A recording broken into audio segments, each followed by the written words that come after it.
Option trading में बहुत ही important होता है कि ऑप्शन चेन में मार्केट कहाँ तक जाएगा, कहाँ तक मूवमेंट कर सकता है, सारा कुछ ये ऑप्शन चेन में ही है, ठीक है।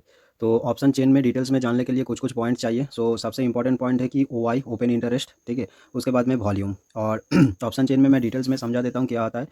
एक साइड में आपका रहेगा कॉल और दूसरे साइड में रहेगा आपका पुट, ठीक है। और ये ऑप्शन चेन आप कैसे ओपन कर सकते हैं? ऑप्शन चेन ओपन करने के लिए आप गूगल पे जाके ऑप्शन चेन लिखिएगा, वहाँ पर आएगा NSEindia.com/ऑप्शन चेन।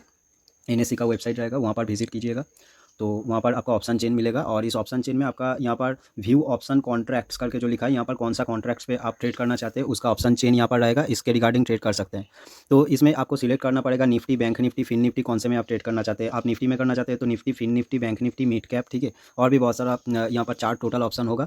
तो इनमें से हम लोग सिलेक्ट किए बैंक निफ्टी। आज बैंक निफ्टी का ऑप्शन चेन के रिगार्डिंग सीखेंगे कि ऑप्शन चेन में खाली हम लोग को इतना जानना है, मार्केट में इंपॉर्टेंट सपोर्ट और इंपॉर्टेंट रेजिस्टेंस ऑप्शन चेन से कैसे फाइंड आउट किया जाता है विदाउट कैंडलस्टिक्स पैटर्न, ठीक है। तो हम लोग को चाहिए खाली वाई चाहिए, मतलब ओपन इंटरेस्ट और वॉल्यूम दोनों साइड का, पुट और कॉल, ठीक है। तो मार्केट जहाँ पर ओपन हुआ था, मार्केट जहाँ पर लास्ट टाइम मार्केट जहाँ पर क्लोज हुआ है 48,300 लगभग के पास, ठीक है। तो यहाँ पर क्या करेंगे हम लोग, जब जिस दिन ट्रेड को ऑन करेंगे 48,300 यहाँ पर एक लाइन ड्रॉ कर लेंगे। कहाँ तक? एक स्ट्राइक प्राइस ऊपर में और एक स्ट्राइक प्राइस उसके एक ऊपर और एक स्ट्राइक प्राइस नीचे में हम इमेजिनरी ये कंज्यूम कर लेंगे कि मार्केट का सपोर्ट रेजिस्टेंस यही है, ठीक है। इमेजिनरी कौन से मतलब यहाँ पर सोचेंगे। तो नेक्स्ट क्या करना है, फर्स्ट ऑफ ऑल मार्केट जहाँ पर क्लोज हुआ है, मार्केट 48,300 लेवल, 48,200 से 48,300 लेवल के बीच में क्लोज हुआ है। तो मार्केट क्लोज हुआ है इसके कई पार्ट बीच और बीच। तो हमको क्या चाहिए? ओ आई चाहिए, मतलब ऑप्शन ओपन इंटरेस्ट चाहिए और वॉल्यूम चाहिए। तो हमको पहले फाइंड आउट करना है सबसे ज़्यादा ओ आई या सबसे ज़्यादा वॉल्यूम कहाँ पर है। सबसे ज़्यादा यहाँ पर 52,43,000 यहाँ पर एक शो कर रहा है, 52,43,000 ये वाला सबसे मतलब ज़्यादा वॉल्यूम शो कर रहा है। और इसका ओपन सबसे ज़्यादा ओपन इंटरेस्ट 1,63,000 यहाँ पर ये शो कर रहा है, ठीक है। 1,63,000 सबसे ज़्यादा है। और ये आपका रहा कॉल की तरफ। और पुट की तरफ रहेगा सबसे ज़्यादा वॉल्यूम फाइंड आउट करना है। सबसे ज़्यादा वॉल्यूम फाइंड आउट हो रहा है पुट की तरफ 64, ठीक है।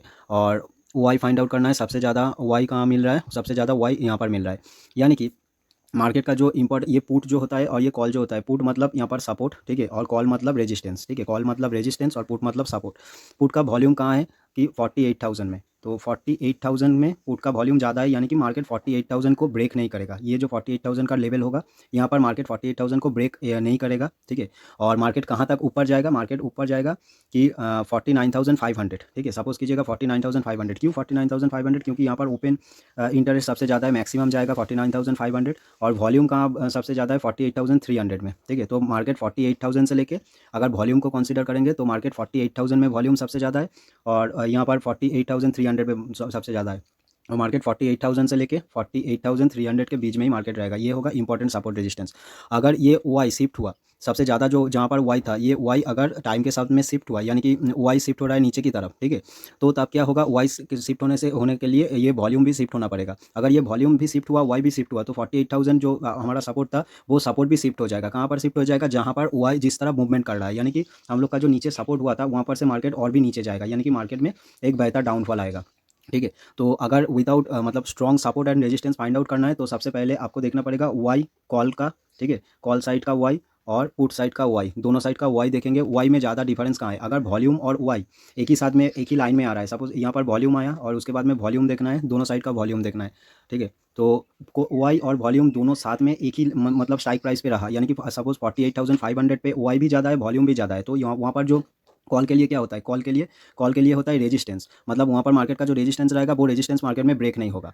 और पुट में वाई और पुट का वॉल्यूम अगर ज़्यादा रहा, मतलब सपोर्ट, ये सपोर्ट पुट में काम आता है, पुट में आता है। तो ये सपोर्ट में वाई और वॉल्यूम एक ही साथ में फॉर्म हुआ, मतलब ये थोड़ा स्ट्रॉन्ग है, इसको भी ब्रेक नहीं किया जाता है। अगर सिनारियो दूसरा हुआ, मतलब वाई थोड़ा कम है लेकिन वॉल्यूम ज़्यादा है, ठीक है, तो वहाँ पर हम लोग वॉल्यूम कंसिडर करेंगे। और कॉल की तरफ हुआ तो जो सपोर्ट रेजिस्टेंस होगा, ठीक है, वो रेजिस्टेंस थोड़ा वीक है, क्योंकि वहाँ पर वॉल्यूम तो है लेकिन वाई नहीं है, ठीक है। तो सेम एज पुट की तरफ भी हुआ तो वहाँ पर सपोर्ट तो होगा, ठीक है, सपोर्ट तो अच्छा है लेकिन सपोर्ट थोड़ा वीक है। तो स्ट्रॉन्ग सपोर्ट, स्ट्रॉन्ग रेजिस्टेंस ऐसे फाइंड आउट करते हैं। तो एक बार मैं बारीकी से बोल देता हूँ, स्ट्रॉन्ग सपोर्ट के लिए क्या चाहिए, स्ट्रॉन्ग रेजिस्टेंस के लिए क्या चाहिए। First of all strong support के लिए, ठीक है, स्ट्रॉन्ग सपोर्ट या स्ट्रॉन्ग रेजिस्टेंस के लिए, ठीक है, स्ट्रॉन्ग रेजिस्टेंस या सपोर्ट के लिए हमको पहले चाहिए OI भी वही स्ट्राइक प्राइस पे आना चाहिए और उसके साथ में वॉल्यूम भी वही स्ट्राइक प्राइस पे आना चाहिए, ठीक है, वो सेम स्ट्राइक प्राइस रहना पड़ेगा। अगर सेम स्ट्राइक प्राइस में OI और वॉल्यूम नहीं रहा तो वो जो सपोर्ट या रेजिस्टेंस होगा वो उतना ज़्यादा स्ट्रॉन्ग नहीं होगा, यानी कि हो सकता है मार्केट में अगर बियरिश मोमेंटम आया तो वो सपोर्ट या रेजिस्टेंस ब्रेक कर सकता है, ठीक है। तो ऐसे ही हम लोग OI ऑप्शन चेन से में हेल्प लेके इंपॉर्टेंट सपोर्ट और रेजिस्टेंस को फाइंड आउट करते हैं, या मार्केट कितना रेंज में आज रहेगा। सपोज आज मार्केट 300 पॉइंट के अंदर में रहेगा, यानी कि ये 48,000 रहा और ये 48,300 रहा, ठीक है। तो यहाँ पर क्या होगा, सपोज कीजिएगा कोई कंसीडर किया है कि मार्केट आज ये 300 में रहेगा, तो जब मार्केट मतलब यहाँ पर ऑप्शन चेन से हम लोग निकालेंगे, जब 48,300 पे मार्केट आएगा फर्स्ट टाइम जब आएगा हम लोग यहाँ पर पुट को परचेस करेंगे, ठीक है। इतने कितना टाइम करेंगे, 3 टाइम करेंगे। सेकंड टाइम आया नीचे में 48,000 में, तो यहाँ पर हम लोग कॉल को परचेस करेंगे। सेम एज दूसरा बात आया तो यहाँ पर पुट को परचेस करेंगे। तीसरा बात जब मार्केट यहाँ पर आएगा तो यहाँ पर हम लोग और कॉल को परचेस नहीं करेंगे, क्योंकि हो सकता है मार्केट में यहाँ से आके यहाँ से सपोर्ट लेके ये जो ब्रेक करेगा हो सकता है मार्केट थोड़ा नीचे गिर जाए, ठीक है। तो नीचे कितना गिरे वो हम लोग को नहीं रहना, मतलब कैलकुलेट नहीं करना पड़ेगा। हमको चाहिए कि मार्केट हम पहले कैलकुलेट कर लिया 48,000 से लेकर 48,300 के बीच में मार्केट रहेगा ऑप्शन चेन के हेल्प से। तो उसके बाद में हमको क्या करना है, फर्स्ट मार्केट ओपन होते, अगर मार्केट सपोज यहाँ पर ओपन हुआ 48,300 पे तो हम लोग पुट बाई करेंगे, या मार्केट थोड़ा सा गैप डाउन ओपन होकर 48,000 में हुआ तो कॉल बाई करेंगे, ठीक है। तो ये कितना बार करेंगे, ये मैक्सिमम 3 बार करेंगे, उसके बाद में उससे ज़्यादा नहीं करेंगे, ठीक है। तो ये साइड वे मार्केट में भी हम पैसा कमा सकते हैं इस टेक्निक को यूज़ करके, ठीक है। Thank you.